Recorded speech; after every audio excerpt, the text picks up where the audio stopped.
Hand up. Yeah, I just wanted to make a motion to move the slate of candidates as presented with the 4 delegates and include Jeff Glassford, pending his approval to the Legal Broadband Governing Board by the Waltham Select Board. Is there a second? I get a second from Paul. Discussion. Okay. All in favor of Ross's motion, raise your hand or say aye. Aye. Aye. Opposed? And abstains. I think probably all the executive committee members are abstaining. Okay, I guess we have an executive committee. Thanks, everyone. Okay, next, Finance Committee charter. So at our last executive committee meeting, we did present to you the Finance Committee charter, and we at the conclusion of that discussion, we did adopt the charter, but it also appeared that there might be other tweaks that might be helpful to that charter. So as a result, the document is still open for changes. If there's any interest in making some refinements or changes, this is the opportunity to do that. If we want to make some changes tonight, we can vote on it and just bring that in, do the update as needed. If everyone's happy with the charter, then this was just simply to make sure that we're giving everyone an opportunity to have a voice in what we're doing. I think in general, the Finance Committee has not met yet. It's scheduled to meet shortly, later this month. There's 5 or 6 members of the Finance Committee right now, and I think we'll have a lot more to report on it once we start meeting and figuring out what their scope is. That's part of one of the things that we're working on right now is developing an agenda for the first meeting so that we can kind of work on what we need to pay attention to.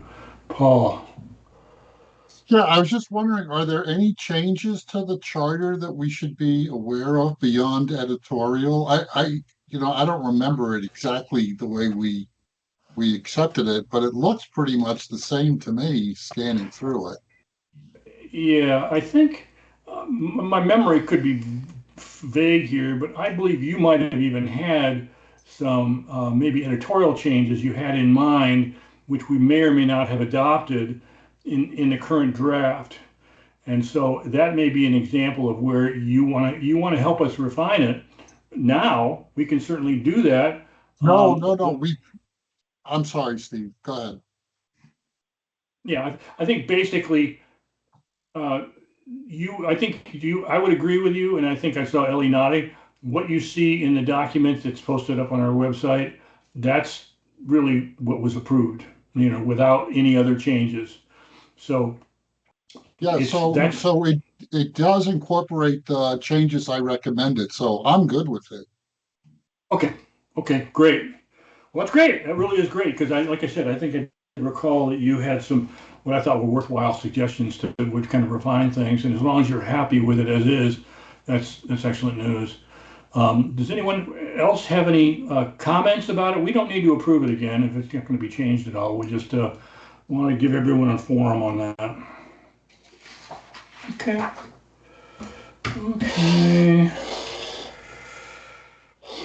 Delicate. I'll tell you what, Shannon, are you available to talk a little bit about the delegate participation policy and expectations? Sure. So in your packet, and I can share screen if need be. Let's see. I honestly don't recall what precipitated our thinking about creating this. Yeah, so this came about sometime last fall. We were talking at the executive committee level about, just expectations for board members. And so essentially I went out and plagiarized from other other CUDs to see what they had for that sort of thing. And then we adopted, made some changes to it. Many thanks to Steve, Ellie, and Nancy for refining the language a bit. But essentially, it's more about, we have 11 meetings through the year. We expect people to attend 10 of them, if at all possible.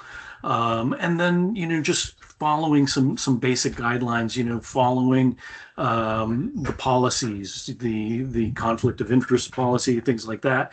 And then Steve really focused on the more aspirational things, uncovering the hidden talents that we all may have as community members, and bringing those forth to the governing board, much like Drew was talking about earlier tonight, about being able to hook us up with some public access coverage, things like that. So basically, this is just kind of a reminder that, hey, if you've got a skill set that we're not aware of, let us know, and maybe we can find a way to make that work. So that's really what it all boils down to. And hold on here. Yeah, let me share it so that you can see it. What were we thinking, Shannon and Ellie? What were we thinking? What the next step is on this? Are we going to be seeking a governing board sign off on this? Yes, please. Okay. Yep. And I'm not sure that our governing board, this may be the first time our governing board hasn't had an opportunity to see this. So are we basically introducing it today, and then maybe next month we'll or do we Yep. want to seek a sign off today? It's up to the pleasure of the governing board. They haven't seen it since only since over the weekend. If people are prepared to make a motion and move it forward, that's great. If they want to sit on it and talk about it and maybe throw out some other ideas for it, we can take that under consideration and advance it at a future meeting. There's no real time crunch on getting this in. This is just something that we'd like to do to have for the governing board. Yeah, to help you understand, Shannon has got really good skills in doing these kind of draft documents and whatnot, and he's a lot like many of us are. He's okay with any changes that he's put out there. So, for example, his initial draft of this was kind of maybe more hard language. It says, thing needed to be done. It needs to be done by a certain date. If you're not doing it by then, we're gonna send a report to somebody. And I think we all kind of thought that was way too strenuous. So I think the language he has in here is not really anything where if you fail to do something, you're going to get drummed out of the Maple Broadband Club or anything like that. It really is. It really is just kind of what you'd think is kind of natural things that we would expect. Like we expect you to attend. If you can't attend, get your alternate to attend. There's policies that we have on our website, we expect you to be aware of them and to follow them. And then I think the other matters that are in there were all kind of personal attributes that we think would lend to a positive involvement in the governing board. And I think, Paul, you had your hand up. Yeah, the question I have, Steve, is we could amend this if we found that there was something that was not, sufficient, right? We could easily amend it at any board meeting. There is no urgency on this. So if you have got some thoughts on how this might be refined, God bless you. Send any markups you have to me. If you've got Shannon's email, send it on to him. One way or the other, we'll get those markups, and we'll distribute a marked up document prior to our next governing board meeting, and then we'll kick it around and see how it goes. But my personal opinion is, I just read through it. It looks great, and I'd be willing to go forward unless somebody has a problem with it. I recommend we move and if the group agrees, we adopt it. But to So also to answer your question, Paul, yes, we can always amend things at a future meeting should we want to. Yeah, generally, we have quite a few documents posted up on our website that cover all kinds of, typical matters that an operation would be running into, and none of them are closed from edits. Even our bylaws have been revised a number of times. Rich, you're muted, Rich. Oh, Yeah, I have quite a few edits that I made to the document this afternoon. I sent an email to Ellie because I replied to the meeting email, and as we speak, I'm making more edits as well. So I would prefer that we vote next month. okay, great. Consider it done. Yeah, continue your markups. Send them on to Ellie, yeah. and we'll open that invitation not only to you but to everyone in the governing board. Yeah, Rich. Yeah, one of it is talking more about the role of the alternate and some they fill in for a delegate, and what are their responsibilities when they're activated to fill in for a delegate. Yeah. Nancy. Mute. It's fine with me if we want to do a markup and vote on it next time as a governing board. I would like to call everyone's attention to item 4C about confidentiality, especially for folks who are new to this group. I just want to remind people that we are a not-for-profit municipal organization, but we are a business also. And we're in some places in competition with businesses that are for-profit businesses. So it's fairly often that we need to meet and partially in executive session for some items, and keeping those items in confidence is very important. So I just wanted to emphasize that. Yep. And so to Nancy's point, executive sessions are cases where we formally make a decision as a governing board that we want to go into an executive session. At that point, the recording gets turned off, and we are free to discuss whatever business matters that are applicable under the open meeting law. An example might also be one that's not going to be directly applicable right now. If we want to hire somebody, for example, that's personnel matter. We don't want that up in front of the governing board. That's going to have to be more delicately handled. So that discussions about that might be conducted under an executive session. And to Nancy's point, I think what's most important to us now, for example, is we're going into executive session here in a few minutes, and that is because we want to talk about BEAD, and we're operating under a quiet period under the terms of BEAD, which means we can't talk about it, because there may be still negotiations going on. There might be changes in the program, and so to avoid creating any conflicts, we just conduct those kinds of discussions in executive session. And so to Nancy's point, we're just swearing you to secrecy. Don't call up the newspaper and tell them what you just found out. That's part of our operation. We're trying to maintain that sanctity of our operation so that we optimize our chances for success. Yep. But just to clarify, I mean, what we've been talking about here is confidentiality around everything that's said in executive session. Anything that we say in public session, like now, this meeting is being recorded. The recording will be posted. There'll be minutes. We are subject to open meeting law. So just to make sure that distinction is clear for everyone that's new.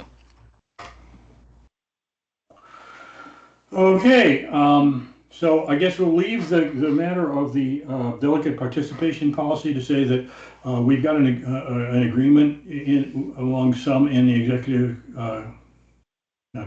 the governing board, that they'd like an opportunity to further review that package and also contribute as appropriate to make it more relevant and so forth. So We'll put that on the table for now, and we will we'll raise it again at our next governing board meeting.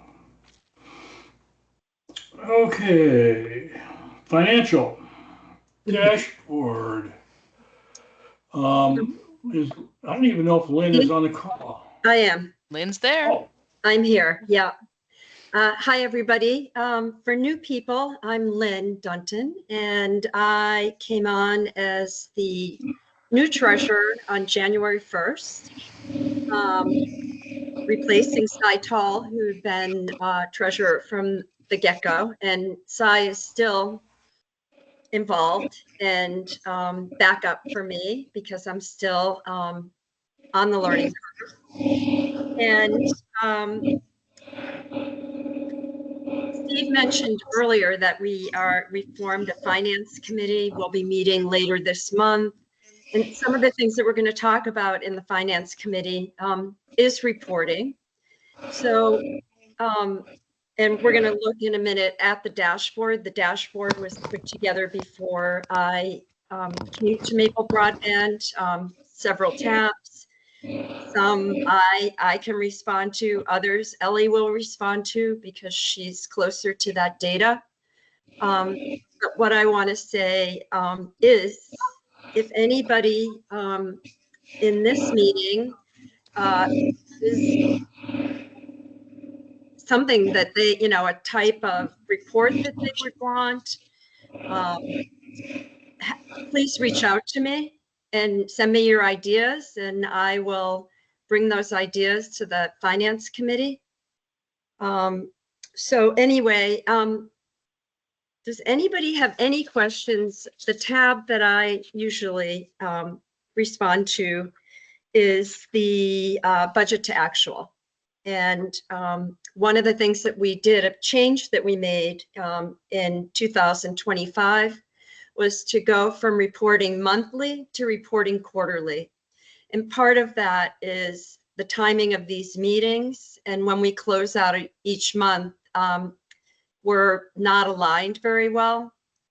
And so we'll now be presenting on a quarterly basis. So the numbers that you're looking at are numbers through March 31st. And we're talking about them in the May meeting. I have been away for a few weeks and just got back and see a couple of typos on this report, which I'll clean up and apologize for that. But any questions anybody has right now about the report? Budget to actual. I can't see everybody, so okay. And then I just wanted to just quickly, and then there are other tabs if you have questions. We also have a tab about the grants. And as you can see, we still have over $2.7 million left in grant funding. Lynn, Yes. I'm sorry to interrupt, but I'm not sure if you're trying to share your screen as we're going through, but I'm not seeing that. So I didn't put the Okay. screen up. Would that be helpful? it would. Okay. Ellie, are you able to bring that up Yep. or not? I can. Okay. Sorry you. about that. Yeah.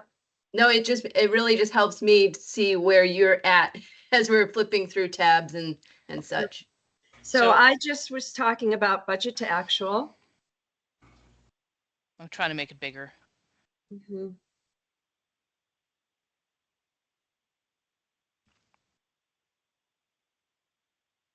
And for new people, if you look down at the bottom of this spreadsheet, there are several tabs.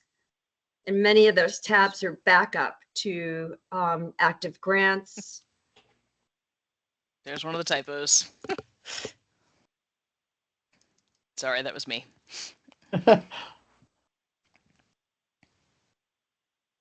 Okay. So Ellie, do you want, I don't think there are any questions about the budget to actual report. I haven't heard any. So we could go to active grants. And for folks who come to this meeting regularly, this probably looks familiar. It's a report that breaks out the grant money for the project in various categories. And to the far right is what's left of the grants that have come in. And, you know, pre-construction, we still have quite a bit of money, less money in construction.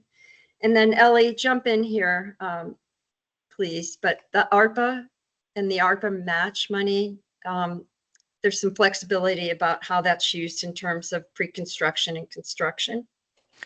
Yep. Right. There is complete, well, I mean, even further to that, there's complete flexibility as to how we use those funds. So the town ARPA contributions were from the towns, and they all had written in there for the deployment of fiber optic service in Addison County or words similar to that. And then the ARPA match from the VCBB mirrored, basically said whatever the legal obligation is to the towns, it's the same. And so the construction grant, for example, has restrictions around where we can and can't build. So if there's an area, if there's a side road, for example, where the incumbent ISP claims that everyone has service at 25.3, even if they don't, then we're not allowed to build it. But we are allowed to build that with town ARPA and ARPA match. We can build wherever we want with that. We can build over fiber. We can build over cable. Obviously, we would tend to we want to make sure that we hit our universal service obligations as a matter of first priority. But that's important again for the new people to understand that this money here is completely flexible in terms of how we spend it. And pre-construction can be used for overheads, which for example, paying my salary, paying marketing, things like that. Permitting right of way, and then make ready, which is the process of getting ourselves licensed on the utility poles, which are primarily owned by Green Mountain Power.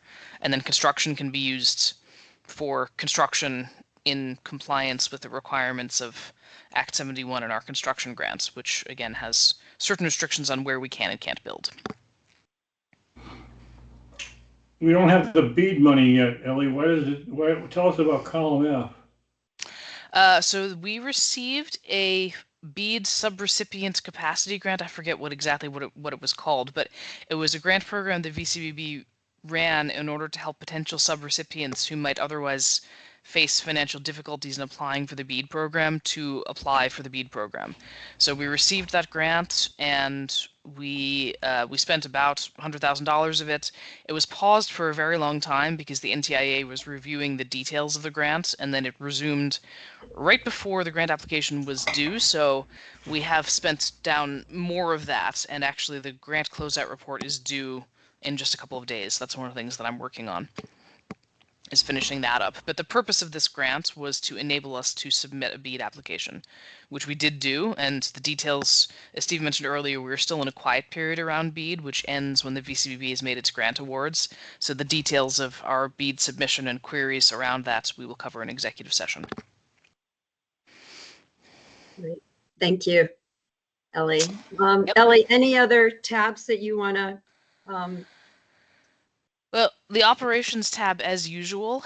I think the thing that I want to highlight here is, and again, we do a finance committee that's spinning up, which is great, but per our current financial policies and procedures, we review and update our business model twice annually, once before the annual meeting and then once as part of the budget process. And as it happened, the timing worked out perfectly because we had to have a revised business model to create a business plan that was part of the BEAD application.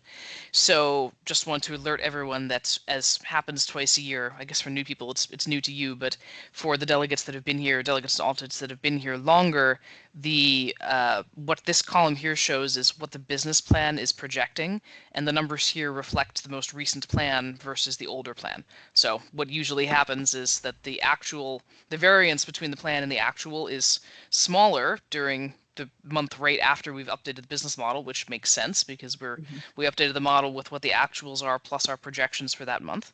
And as you can see, we had the model projected 15 new installations and we had 11, so we had a variance of -4, which is actually, as a percentage, is fairly high. But as we talked about before, one of the things that we're working on, and one of my top priorities now, is working with our marketing firm, London Middlebury, to do much heavier marketing and sales activations this summer to try and get our take rate up. But still, that is what it is. So this column is a little bit different for anyone who's reading carefully month to month. And other than that, it's really just business as usual in terms of our take rates and our new installations. But I can answer any queries on this as well.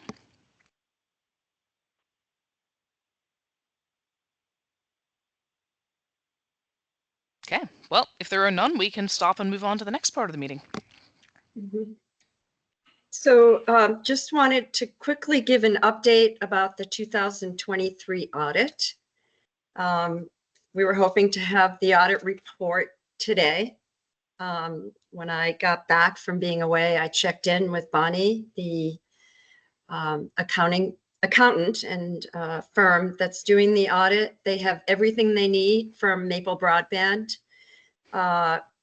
And they have promised that they will resume the audit for 2023. And we're hoping, well, they know that we would like the report no later than our next, well, the final report by our next meeting, which is June 10th. I've asked them to send us a draft report, us meaning Ellie and I, Steve, to review the draft report 2 weeks in advance. I didn't get an affirmative, yes, I'll do that. I got an answer that, if they hit any snags, they may not be able to meet that deadline.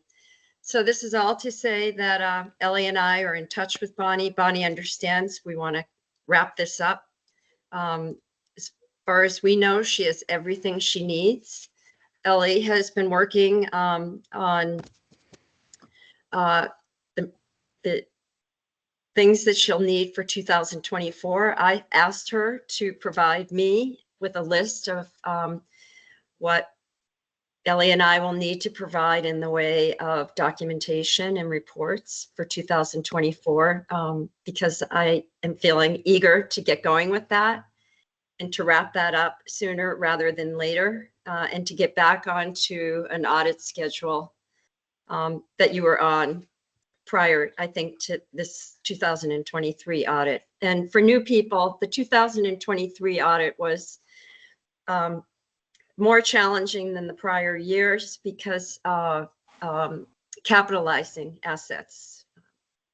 Enron, sorry. Enron. Not No. Enron. Ross.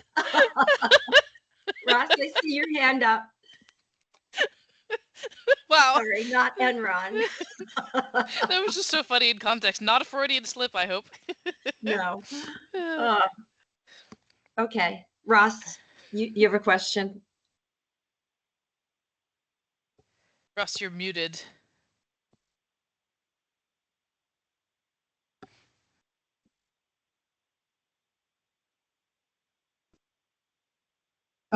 Yeah, did I hear correctly?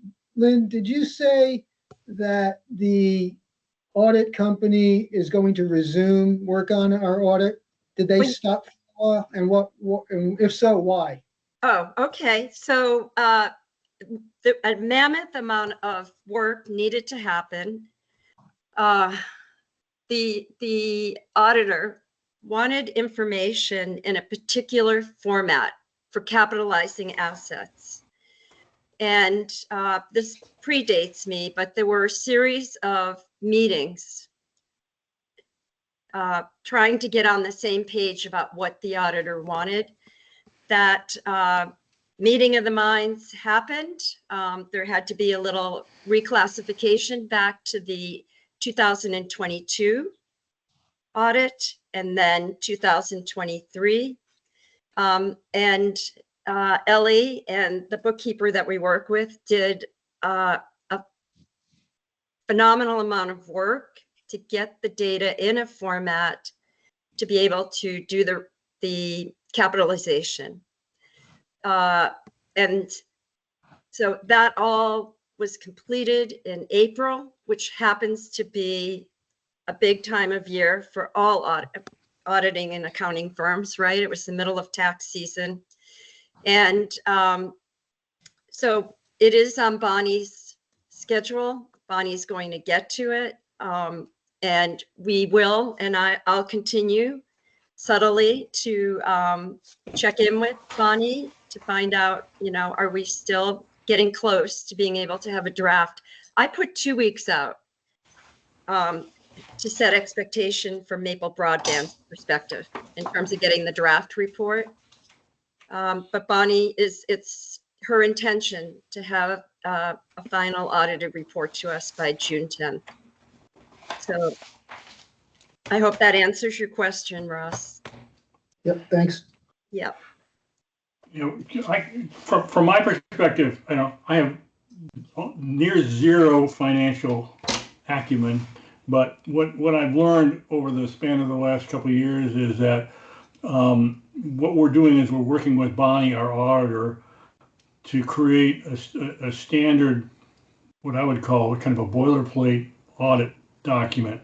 And really, I think what I saw happening with, especially in this past year, and Ellie's efforts regarding asset capitalization, is create buckets for everything and standardize on all those buckets for expenditures of various types and all kinds of categories, categorize the heck out of it, and then make sure that our auditor is aligned with those. And when she's not, we'll follow what she wants. And what I believe Lynn and Ellie have done is they've completed bucketizing all of our finances so that it'll be very easy, or much easier, to do the audit for 2024. So 23 was the bear because that was the first year we did asset capitalization. Yeah, and so now that our auditor is going to get what she wants the first time, and she won't be going back and forth between Lynn and Ellie and to say, no, you did this wrong. That's the reason I think it's taken so long, is to make sure that the auditor and Maple Broadband procedures were fully aligned so that future audits are far less painful. And just one quick thing. There aren't a lot of CUDs. And, when I first came on, I asked the question, should we put out an RFP going forward? Well, what I learned is what we're doing is a little bit unusual in terms of the type of organization we are. And Bonnie is good, and what she's doing, she does this work for other CUDs, and really it was just getting on the same page about what was needed. And I'm personally feeling very confident that we've got this now, and moving forward, and hopefully, as you said, Steve, going through an audit process that's not painful. So anyway, Rich. Okay. Yeah, Rich, you're muted. Not now. Since Lynn was talking about there's other CUDs that Bonnie serves, would it be good if Bonnie would direct you to one of the CUDs that's really on top of it and has everything the way she wants it, and get some coaching from them? I think, Rich, that we have what we need now. It really was, it's like every single invoice has to be coded in a particular way with an enormous amount of detail. And I think, Ellie, you could speak to this. But, if we knew what we know now 2 years ago, that would have been very different. And Ellie, I'm going to let you jump in here because, as I said to all of you earlier, I'm pretty new to Maple Broadband. And Ellie really is the person with a lot of institutional history here. Yeah, well, I think you captured it perfectly, Lynn. I mean, we are, and actually I was just looking in my email and I see that Bonnie has responded. She sent a bunch of things as of an hour ago. So things are moving, which is great. Excellent. So that's good forward progress, because one of our I don't want to say concerns, but one of the considerations is, again, just her schedule, that she needs to make time to be able to review everything and get back to us, because it's a priority for us. So it's great to see that she's moving. But to your point, Rich, yes, I mean, I think it did take us quite a number of back and forth volleys last year and then time this year to compile everything in the right in the format that that our auditor was expecting it. But now that we know how to do that and we've given it to her in the form that she wants, we're good to go. And exactly as Lynn said, we had a couple of challenges because the way that we did things in 2022, where the audit was completed, created some complications in terms of how we needed to do things in 2023. And that was also really hard because since the audit was completed, we couldn't just go into QuickBooks and make the changes. So we had to do a lot of stuff in Excel.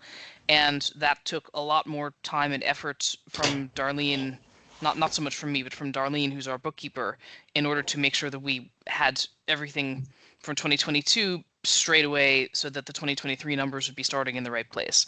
So it was a combination of factors, one of which was that it took some time to make sure that we understood the manner in which the auditor wanted to see it, and then also the complication of having making adjustments to a completed audit as part of the preparation for the next audit.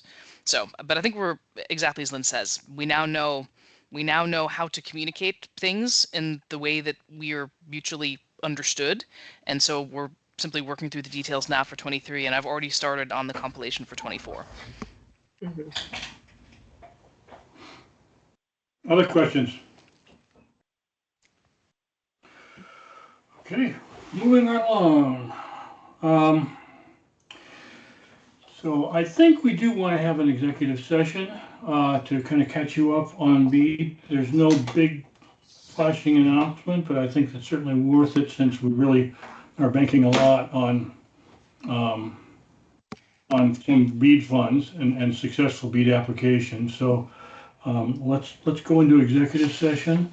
Bye, Jose. Yeah, and Jose, who is a VCBB and would not have been invited to the executive session, he just jumped off, so he saved us from having to invite him to depart. But we turned off the recording.